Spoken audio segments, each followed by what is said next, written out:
साथियों, आज समझेंगे ध्यान के विषय में, ध्यान की गहरी विधियों के विषय में और उसके साइंस के विषय में।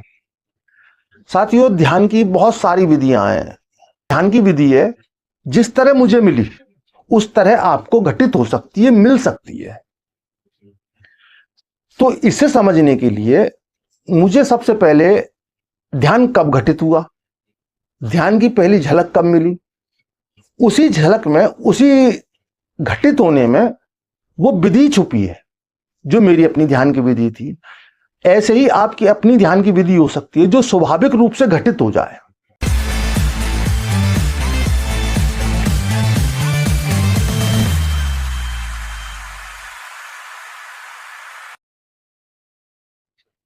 साथियों, मैं योगी हमदर्द गिरी आप सभी के चैनल योगी हमदर्द गिरी में स्वागत करता हूं। आप सभी को बहुत बहुत प्रेम। साथियों, आज समझेंगे ध्यान के विषय में, ध्यान की गहरी विधियों के विषय में और उसके साइंस के विषय में। साथियों, ध्यान की बहुत सारी विधियां हैं। विज्ञान भैरव तंत्र में 112 विधियां हैं। जितने भी संत हुए उन सभी की अपनी अपनी विधियां हैं। बुद्ध की अपनी विधि है, भगवान कृष्ण ने गीता में अलग विधि बताई है। तो विधियां ध्यान के लिए बहुत सारी हैं। बहुत सारी विधियों से हम ध्यान कर सकते हैं। और ध्यान की विधि आवश्यक नहीं है वही हो जो आप कहीं से जाने, कोई आपको बताए। ध्यान की विधि आपकी अपनी भी हो सकती है, स्वाभाविक हो सकती है। तो सबसे पहले हम बाहर से कोई तकनीक ध्यान की प्रयोग करें। हमारे लिए पहले यह जानना ज्यादा ठीक होगा कि हमारे लिए कौन सी ध्यान की तकनीक ज्यादा अच्छी है, हमारे लिए कौन सी ध्यान की तकनीक प्रभावी होगी। तो साथियों, अगर हम आज साधना कर रहे हैं, मेडिटेशन कर पा रहे हैं,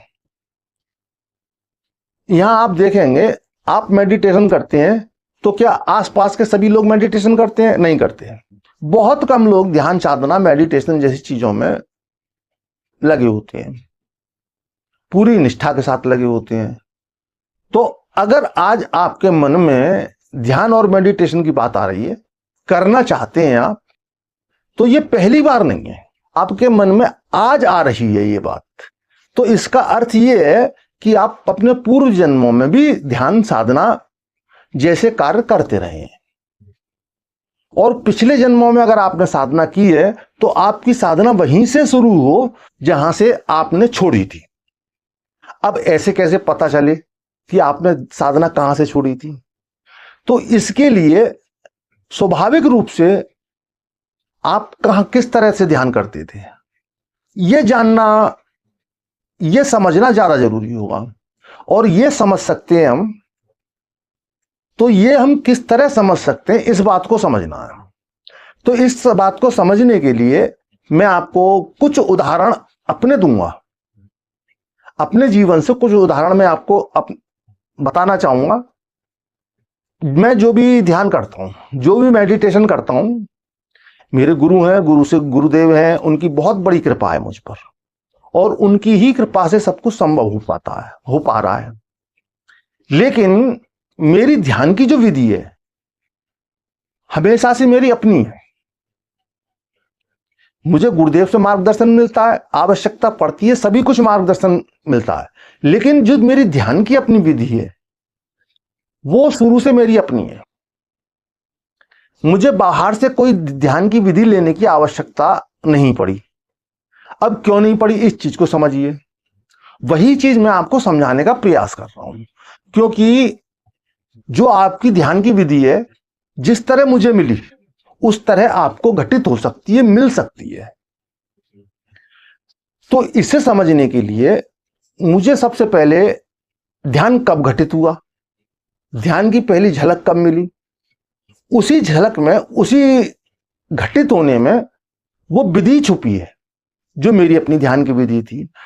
ऐसे ही आपकी अपनी ध्यान की विधि हो सकती है जो स्वाभाविक रूप से घटित हो जाए।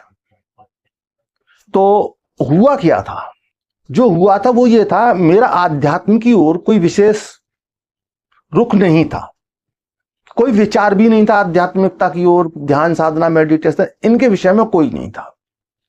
मैं एक तंत्र की, थोड़ा सा यहां पर मैं निसंकोच कहूंगा कि तंत्र की बहुत सारी साधनाएं इस तरह की हैं जो कि भौतिक जीवन में बहुत सारी उपलब्धियां जोड़ने वाली।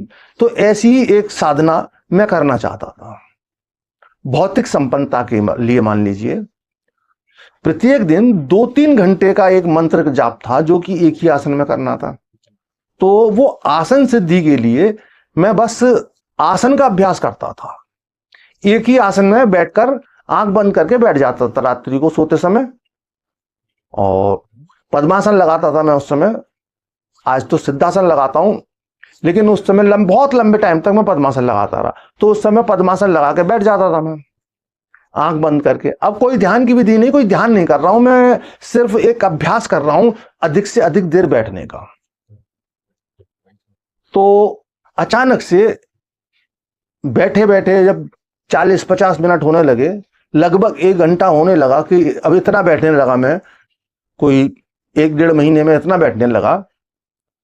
तो अचानक एक दिन कुछ शायद कुछ विचार रुके, कुछ थॉट रुके, और उस थॉट की स्थिरता में, विचारों के रुकने में जो ध्यान की झलक मिली वो बड़ी आनंदपूर्ण स्थिति थी, एक बहुत आनंद की अवस्था। उस ध्यान की झलक के बाद अब मैं उस जो तंत्र का प्रयोग था जिसके लिए मैं बैठने का अभ्यास कर रहा था, वो मेरे दिमाग से अलग हो गया। बात मेरे माइंड में ये बात थी कि ये जो घटित हुआ ये ज्यादा अच्छा है, ये कुछ ज्यादा गहरी बात है, इसमें प्रवेश करना चाहिए। क्योंकि पहले मैं थोड़ा सा प्राणायाम और इन सब चीजों से, प्राणायाम वगैरह बहुत सारी क्रियाओं से जुड़ा रहा, तो इस विषय में भी मेरे को थोड़ा सा ये था कि हाँ ये विषय ध्यान और मेडिटेशन योग से जुड़ा हुआ विषय है। तो इसके बाद फिर आगे की यात्रा प्रारंभ हुई। अब यहां पर मैं समझाना चाहूंगा, इस बैठने के अभ्यास में मुझे वो पॉइंट मिल गया जहां मैं विचार की एक अवस्था स्थिरता की आई थी, जहां थॉटलेस की अवस्था मिली मुझे। क्योंकि जब आप बैठते हैं, जब आप एक ही आसन में स्थिर होकर बैठते हैं, तो स्वाभाविक रूप से आपका ध्यान वहीं एकाग्र होता है जहां पहले कभी पूर्व जन्मों में आपने साधना की हो, जहां पर पहले निरंतर ध्यान करते रहे हो। अगर आप पहले आज्ञा चक्र पर निरंतर ध्यान करते रहे तो स्वाभाविक रूप से आपका ध्यान आज्ञा चक्र पर स्थिर होगा। जब आप कुछ भी नहीं कर रहे हैं और जब ध्यान स्थिर होगा तो आज्ञा चक्र पर स्थिर होगा। और या जिस पॉइंट पर, जिस जगह भी आप जो अपना ध्यान करते हैं, ध्यान आपका वहां स्थिर होगा। अभी आप जैसे अभ्यास कर रहे हैं आसन का, और सबसे आवश्यक है आसन का अभ्यास करना। तो मैं समझता हूं किसी ध्यान विधि को समझने से पहले, किसी ध्यान विधि पर चलने से पहले आसन को समझना बहुत ज्यादा जरूरी है। आसन का सिद्ध होना, आसन का स्थिर होना, आनंदमय स्थिति में बैठ पाना, सहज रूप से आरामदायक स्थिति में बैठ पाना, ऐसा आसन हो जाए जितनी देर तक आप बैठ सकें, आराम से बैठें। तो आसन का अभ्यास आप करें तो हो सकता है आसन के अभ्यास में ही आपको ध्यान की विधि मिल जाए। उनकी विधि भी मैं आपको बताऊंगा आगे, बहुत सारी ध्यान की विधि बताऊंगा। पीछे भी पिछले वीडियो में भी ध्यान की विधियां बताई हैं